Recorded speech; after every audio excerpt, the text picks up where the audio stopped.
Can Volpe and Rizzo actually win a Gold Glove? You are Locked On Yankees, your daily New York Yankees podcast.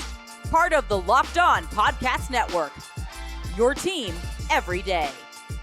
Welcome to Locked On Yankees, which is part of the Locked On Podcast Network, your team every day. Thank you for making us your first listen every day. I'm Stacey Gotsoulias. This episode is brought to you by Sleeper. Swing for the fences on Sleeper picks, and you can win up to 100 times your money. Download the Sleeper app and use promo code Locked On, and you'll get up to a $100 match on your first deposit. Terms and conditions apply. And check out Sleeper today, which is currently operational in over 30 states. With me, as always, is my producer, Steve Granado. Steve, happy Thursday. Happy Thursday, Stace. Happy Thursday, everybody out there. Thanks for clicking on the show here today. We got a big old episode for you today. Of course, as you already know, we are 5 days a week still here, even in the off season. So thanks for hanging out with us every day. Of course, we're going to talk about the playoffs a little bit later on in the show. Also, Gleyber Torres, trade? Maybe? Is he the best candidate? Is he the only candidate? We're going to talk about that a little bit later on. Just entertain the idea for a second. First, Stacey, some news. We don't get a lot of that these days, but some news. Some Gold Glove nominations. Of course, the nominations officially came out on Wednesday. Amongst them, two Yankees. At shortstop, Anthony Volpe, and at first base, Anthony Rizzo. Let's start on the shortstop front here, Stacey. Volpe, along with two others, Corey Seager from Texas and Carlos Correa from Minnesota, nominated the finalists for Gold Glove contention. Of course, as we know at this point, everything's already voted on and already done. So when they say finalists, that just means these are the top three vote getters. Right, just so you know. Last Yankee to win it at the shortstop position. I know the name might not be crazy, but 2010 for Derek Jeter was actually the last time a Yankee won it for short.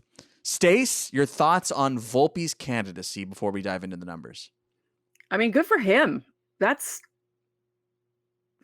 What more could you want from your rookie season other than making the playoffs to have that kind of recognition? That's really cool for him because, it was the whole, is Volpe better? Is Peraza better? And, there were some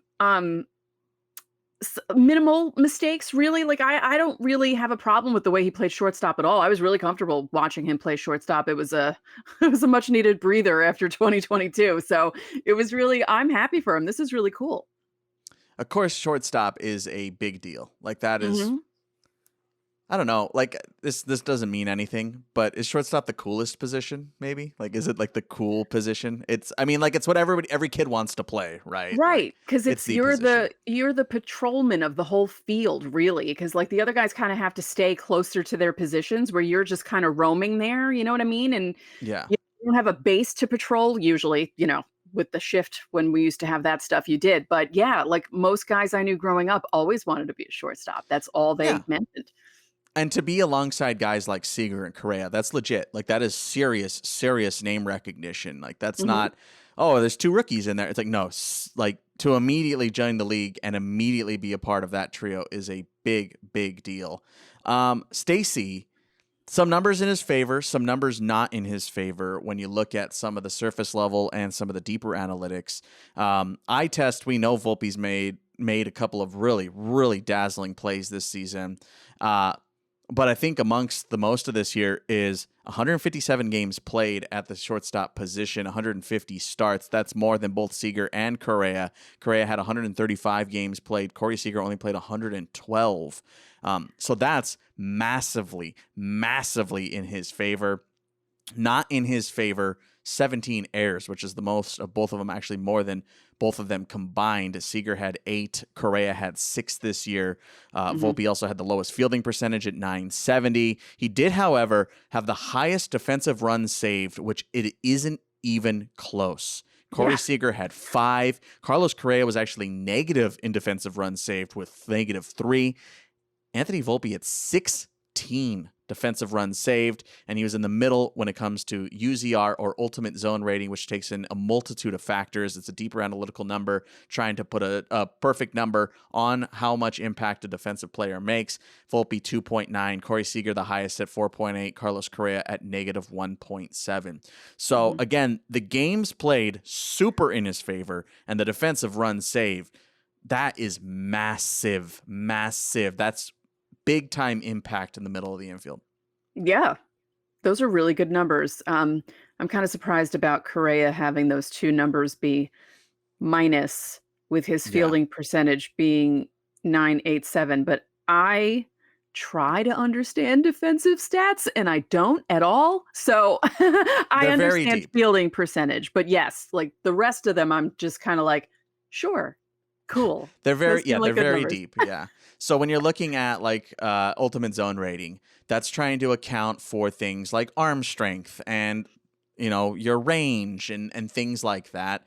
Defensive runs saved is like pretty obvious, and you're like, how many runs did you save? Like Yeah. that one's pretty up there. So for him to be up at 16 is honestly super incredible. Mhm. And I don't know, Stace, how you feel about this, but I think Anthony Volpe has a legitimate shot at winning a Gold Glove. I think he does too. I really do. If he doesn't this year, it might be a close miss. You know what I mean? But I feel like in his future, you could see this happening too. Yeah, I feel like if anybody takes it over him here in this trio, it's going to be Corey Seager. Yeah. Carlos Correa obviously makes some dazzling plays from time to time, but overall he does make mistakes, as we know. Yeah. Yeah, I feel like Corey Seager might be right there with him, but I wouldn't bat an eye if Volpe won this, like Right. legitimately. Yeah. It's crazy. The other side of this, maybe the weirder side of this, is Anthony Rizzo is in the top 3, which took me by massive surprise. The last first baseman in Yankee history to win it, Mark Teixeira in 2012. So you still have to go back a pretty far way, 11 years to see another Yankee first baseman.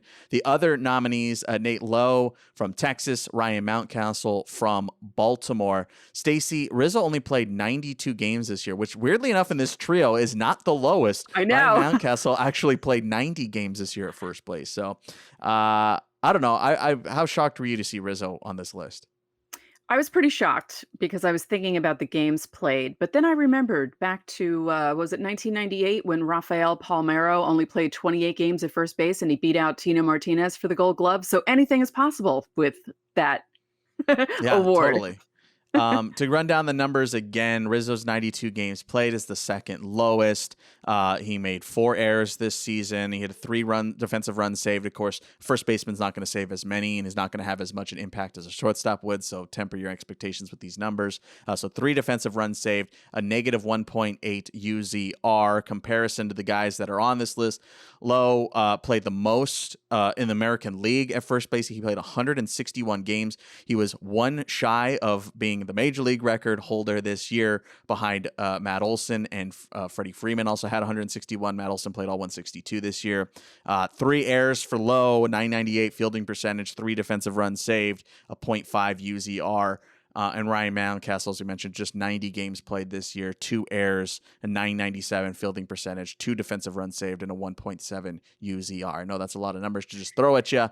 But when it comes to impact on the field, Ryan Mountcastle played the best. Had he played more, he would have been a runaway numbers-wise. But I think Lowe playing 161 games is pretty tough to make a case against that. Well, yeah, 161 and then only making 3 errors in that 161. Yeah. Oh, he had a stellar season. An incredible season. That's really, yeah, he's definitely winning that. I mean, it's nice for Rizzo to be in the top 3, but yeah, no, Lowe's winning that. Yeah, Rizzo's already won it a handful of times, 4 as a matter of fact at first base. And we know, look, when we saw him on the field here, he was great. He was really good. Was it the best that we've seen out of Anthony Rizzo? No, but he makes the plays. He digs the ball really, really well at first base. We know, like, we've talked about the Yankee defense a lot this season, and now already in the offseason, but that has never been a concern. Anthony Rizzo has never been a concern at first base. He is a lockdown solid, one of the top 8 first baseman in baseball. Yeah, he's not one of those guys that you stick at first base because they can't play another position. Like, he's at first base because he can play first base and he plays it well. Yeah, he is a legitimate first baseman, and as we know, a Gold Glover. And to fall in line again here, despite the few amount of games he actually played this season, is a huge honor. That's massive. Yeah. Also, how are other first basemen playing then if that's the case? Yeah, that's fair. I mean, a lot of teams have revolving doors at first base because of what you just said. Right, that's true. That's true, because it really is. Yeah, that's DHs and guys that, are kind of like, oh, stick him at first. Hopefully nothing will get too far past him, because you see a lot of guys who look like statues at first base. I mean, When he first came over, Jason Giambi wasn't that much of a statue, and he made some good plays. But toward the end, it was like, oof, no, don't put him there. Yeah, Just have him DH. I get that. I totally Yeah. get that. But yeah, I don't think Rizzo wins this. He had a good season, not a great season. Obviously, we're just talking defense here. So I think this is Lowe's to run away with. When you play 161 games, man, at the same position, it's really, really tough to argue against that. But yeah, I mean, either way, super, super cool. Let us know. Do you think Anthony Volpe has a legitimate shot? And just for, fun, do you think Anthony Rizzo also has a legitimate shot at winning the Gold Glove this season? We'd love to hear about it. We also would love to text you about it. We texted subtexters right away as soon as we got the news, which we always do. Of course, you can join the Locked On Yankees Insiders Club via subtext. The episode description has all the information. You get Fan Mail Friday priority. You get one-on-one text conversations with Stacey and myself whenever you like. Check it out. There's a 14-day free trial. All right, when we come back, Gleyber Torres, trade candidate? Is that smart? Let's discuss.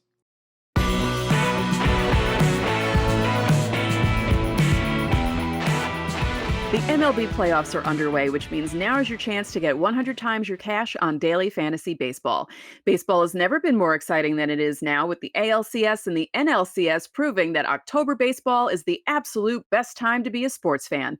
Pick more or less on stats for the big stars like home runs, hits, strikeouts, and more for up to a 100-time payout on Sleeper. Get your picks right and you could win big. I'm Stayspace 826 at Sleeper, so connect with me. Just because your personal fantasy team didn't go anywhere doesn't mean you have to miss out on winning this season. Use promo code Locked On and you'll get up to a $100 match on your first deposit. Terms and conditions apply, and you can see Sleeper's terms of use for details.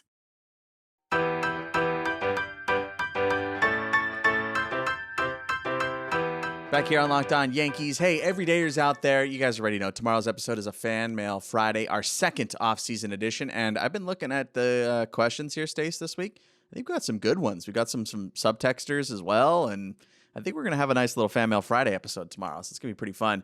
Definitely make sure to get your questions in now. It's your last chance. Reply to the pinned comment down below. It says reply here to submit a Fan Mail Friday question. And then you just got to click that little icon that hits reply. And then you can be a part of the show tomorrow. We will pick the very best questions that we get. Thank you guys so much for being a part of that. We really appreciate it.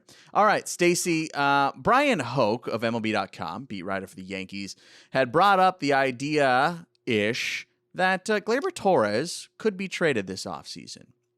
Before we get into all the nitty-gritty nuts and bolts of it, blanket statement me. Yes or no on a Gleyber trade? No. No. So that's, yeah, I like how quick you are with that. No, I don't want him to go anywhere. I think I was more privy to it before last season. Now I'm kind of in your camp. We'll get into it. Now, let's just entertain the thought. Let's entertain the thought here. Obviously, the Yankees need help in the outfield, both at the major and minor league level, like the upper minor league levels, rather.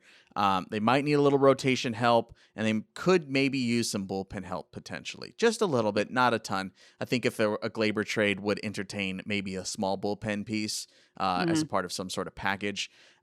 Things to know here in this regard, Stace, he's in his final year of team control. He's going to arbitration one last time here. And, of course, we already know about some logjam issues with Oswaldo, Volpe, DJ, Rizzo. Like, there's few innings to go around here on the infield. So given that, and given where he's at in his career coming off of 2023, what do you think the market is for a Gleyber Torres right now? Do I think there's one? Yeah. Like, I feel like someone would scoop him up right away. I just don't know which team would be a good match and what teams have what to give to the Yankees. But like I said at the top, I really don't. I'm like so in the no camp now, especially seeing how Peraza plays third. I'm kind of like, okay, maybe we can do something with the logjam in the infield and keep Gleyber at second, because I don't really want to see him go. Yeah, I think what you're getting here out of Gleyber Torres is a proven major league guy, which we saw in September and likely moving into 2024 is the Yankees are kind of running thin on those guys defensively. Yeah. You're because especially if you're figuring Austin Wells into the mix behind the plate at any point in 2024, you're figuring in potentially Estevan Florial in the outfield in 2024. Suddenly, defensively, you're going like getting rid of Gleyber. Like, look, I know Gleyber has his issues. I understand that. But at the same time, that bat is no joke. And I think Oswald Peraza's bat is going to play well at the major league level, but that's still not proven yet. And I could be wrong. Everybody could be wrong about that. Sure. So when it comes to his market for Torres, I'm thinking he's kind of in a weird middle ground where he's not perennial all-star, or even, he's kind of all-star level. He's like fringe all-star maybe. Yeah. He's like maybe 10th in the league. Like he's kind of in that level. Or like one of those guys talent. where like if 5 guys are like, I'm not playing, he'll get in. Yeah. Maybe not 5, 3. I'll go 3. All right, 3. Yeah.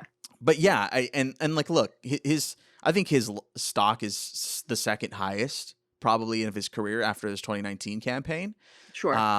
So, I mean, if you were to trade him, if you didn't think you were going to re-sign him, the stock is high now, right? Yes. It would be higher now than it would be at the trade deadline 2024. Right. Yes. And plus, he had playoff experience his first year, second year, third year, fourth year. This is the only year he didn't have it. And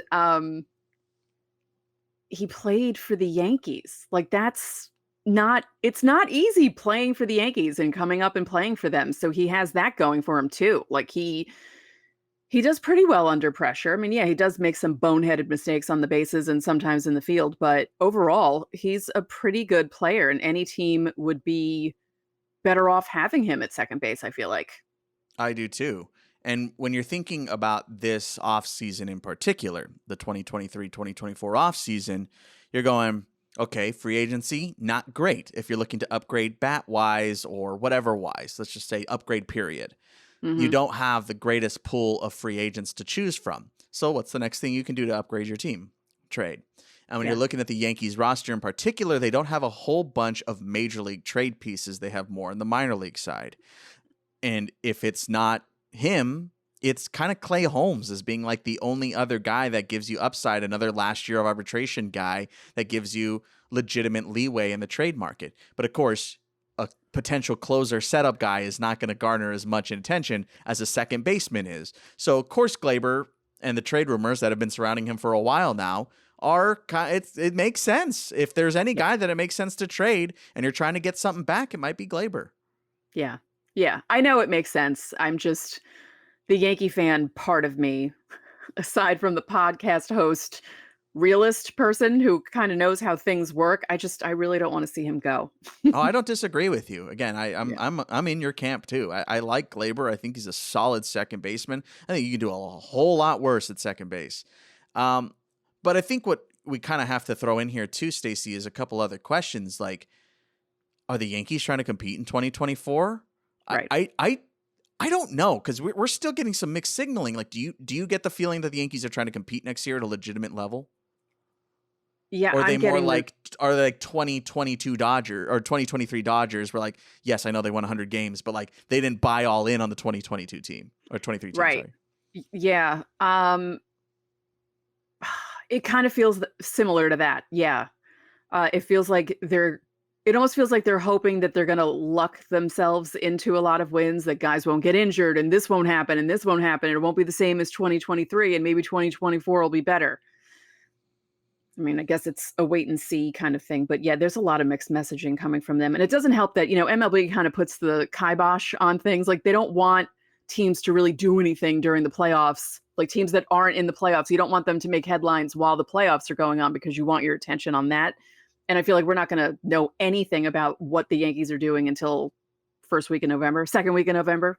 Yeah, that's fair.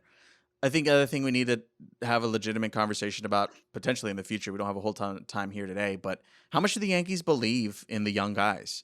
Obviously, they believe in Anthony Volpe a whole bunch, but there are obvious lingering questions about Oswaldo Cabrera. Like you can't not factor in 2023 when talking about Oswaldo Cabrera. Looking further down the pipeline, how much do they believe in Trey Sweeney defensively? I don't know.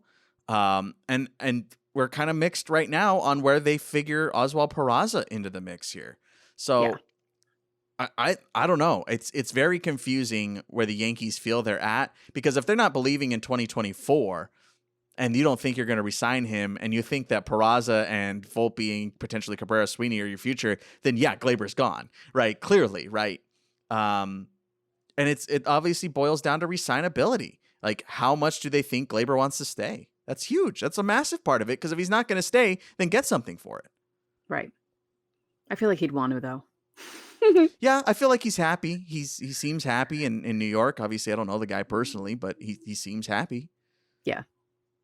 I don't know. It's just, is it smart? Is it smart? Again, his stock is high. The Yankees have options outside of him, which is a good luxury. They have great luxury in that regard. They don't have to trade him, but they also don't have to keep him, which is nice that they have the option here. Yes, that is a good point. We will definitely dive into this more throughout the offseason, talk about more trade candidates. We'll also talk more about Clay Holmes, on whether it's smart to trade him. So make sure to hit subscribe, because we're still every day here on Locked On Yankees. So make sure you guys don't miss out on those conversations when they come down further the pipeline here in the offseason. All right, MLB playoffs still in swing. Game 3, Astros, Rangers. We're going to talk about it when we come back.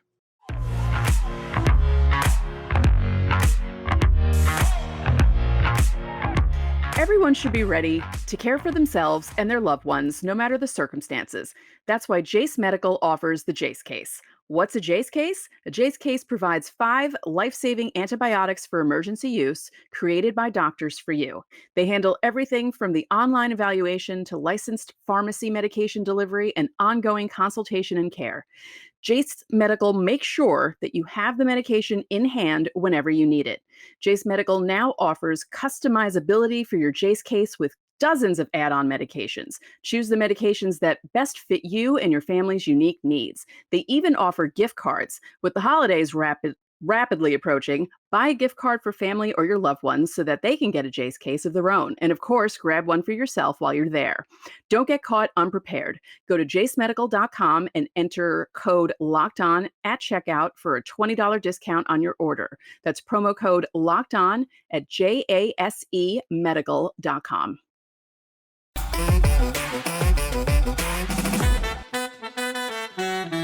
Back here on Locked On Yankees, our final segment of the day. Stacy, ALCS Game 3.